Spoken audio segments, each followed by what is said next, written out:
For the last half of this experiment, we're going to look at diffusion across a membrane. In this case, it's going to be a piece of dialysis tubing. So you should have a piece of dialysis tubing that's in a bag labeled like this. It's really hard to see, but if you hold it up to the light, you can see it in there. So I'm going to put the rest of that stuff away. Go ahead and measure out 150 milliliters of water in the graduated cylinder and pour that into container 1. That would be 6 of these full of water, and go ahead and put that into plastic container 1 without knocking it over. And then take your dialysis tubing out of the bag. It is a little fragile, so just be careful that you don't rip it. And then you're going to just carefully lower it into the water there. And that's going to rehydrate for about 5 minutes while you get everything else ready. So we're going to set that here. It doesn't matter if it goes a little bit longer, but just go at least 5 minutes.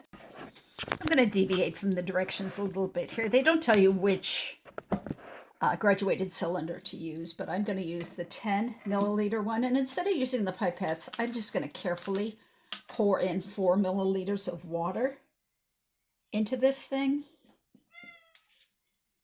And you can see the line on the side that'll go up to 4. So you can pour that in fairly easily. If not, you can use a pipette, whichever you feel most comfortable with. Let's say right there, exactly at 4 milliliters. Then we're going to add 2 milliliters each of the glucose solution. If you remember yesterday, 1 milliliter was 24 drops, so you can add 48 drops, or you can just look on the side of the container and make it the first one go up to 6 without touching, so you don't contaminate. I am just not counting drops. I'm just going to make it go up to 6 mils.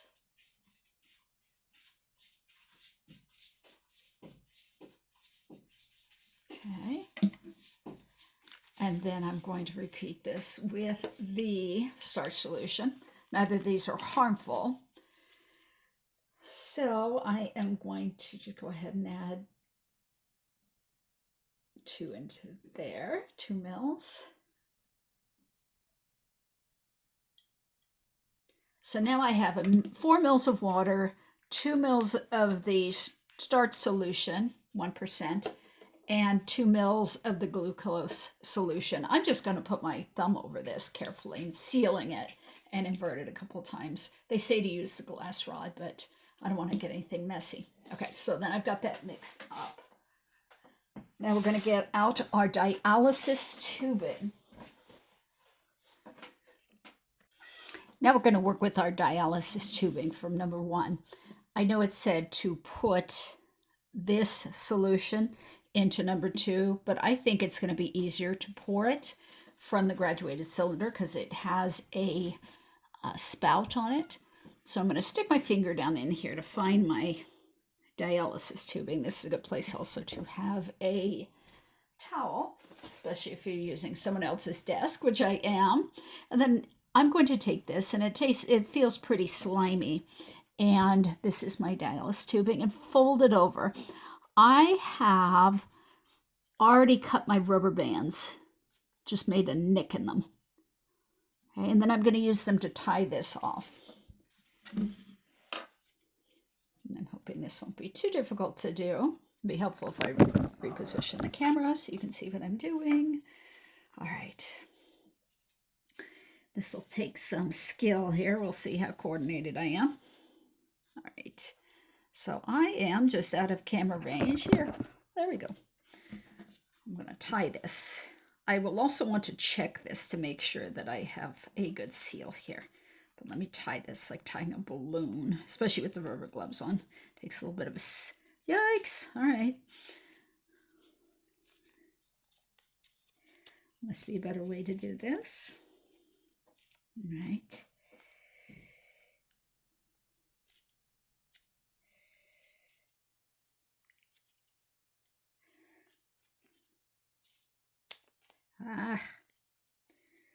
All right. So what I've done is I've made a loop. I'm going to take this one first. I'm going to make a loop with this. Put it like that.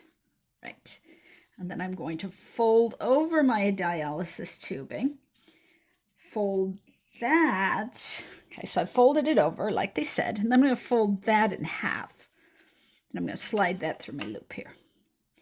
And if you have an assistant, more power to you. If not, you're just going to have to tighten this over here. Okay, I think that's the best way to do this. Just slowly cinch it down over my finger here until we get it tight. And we're going to test it, make sure this doesn't leak. If you were in a lab, you would have these nifty little dialysis tubing clips, plastic clips that go on here. So it does not leak, but we're not in a laboratory. So we're just going to use a piece of rubber band. Okay. So I think I've got a pretty good seal on here. I don't want it at the very end, but all right. Got it here. I'm going to give it another tie just to make sure.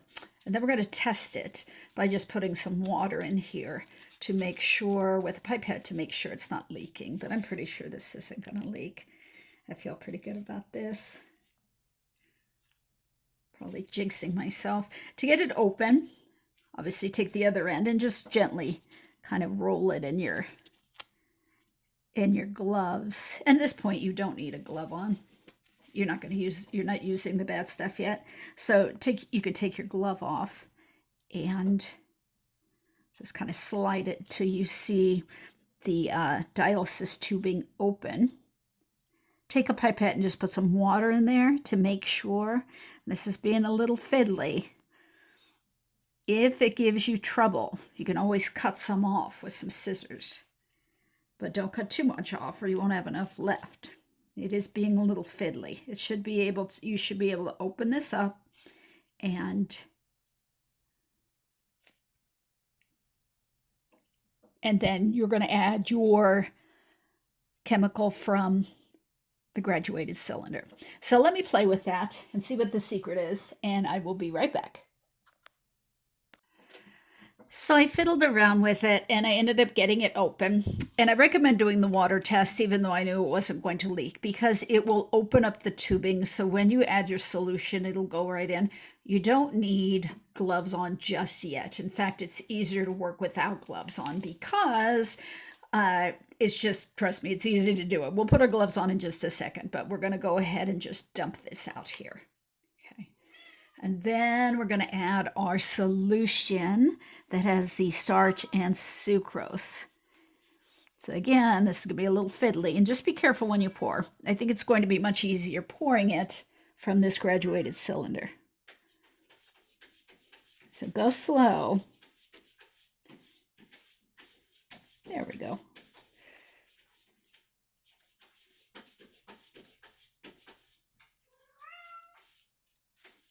That went all in there. And then we're just going to get the air out of this. And we're going to put the other rubber band around it to seal that off. And again, fold it over. So much easier if we had clips, but we don't. So we shall do. So fold it over, fold it in half, and then tie that off. If you have a helper, more power to you. And then we're just going to tie this off. I'll do it off camera so you won't laugh at me, and then I'll be right back. All right, I'm back.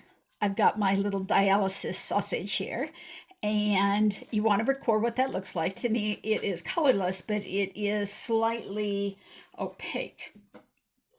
We're going to rinse it off because we don't want any of that glucose solution to be in the in our water cup in number 1. So I just rinsed it in number 2 because we really haven't used it for anything else. And then you're just going to put that on a piece of paper towel until we're ready for it. Now we're going to take, with gloves on, we're going to take our iodine solution, potassium iodine solution, and we're going to add 20 drops to this cup, number 1, the one that we had measured out 150 mils. You can use the smaller pipette because you don't really need to accurately measure this.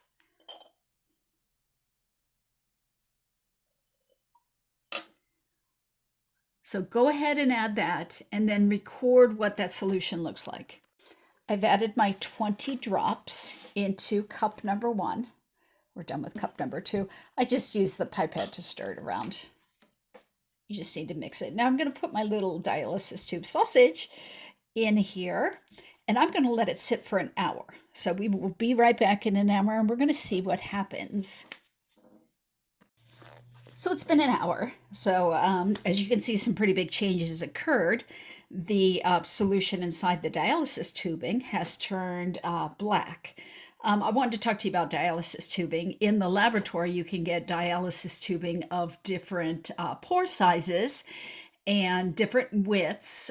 Like I said before, there are dialysis clips to make holding the sides together a little bit easier.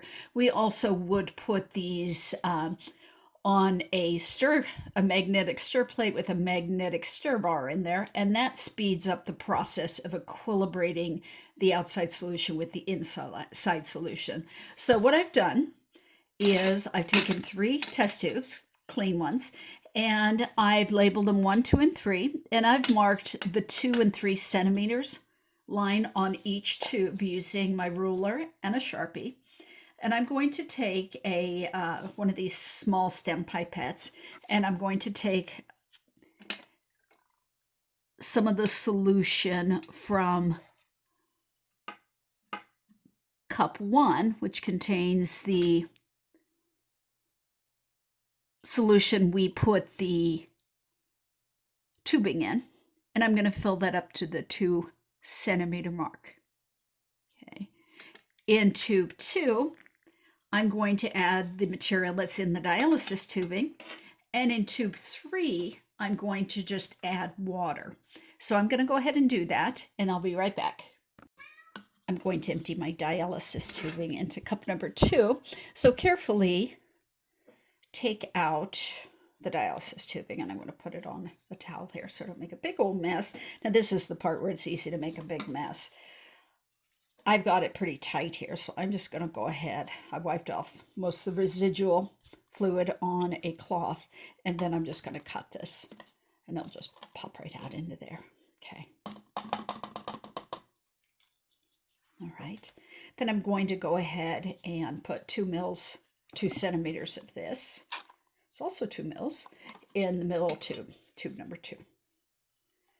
Okay, so each tube now has 2 mils of liquid. The first one is the dialysate that we put it in. This is the dialysis material, and the last one is just water. Now I'm going to take the Benedict's reagents, it came in a little bag, and add this up to the 3 centimeter mark on each tube.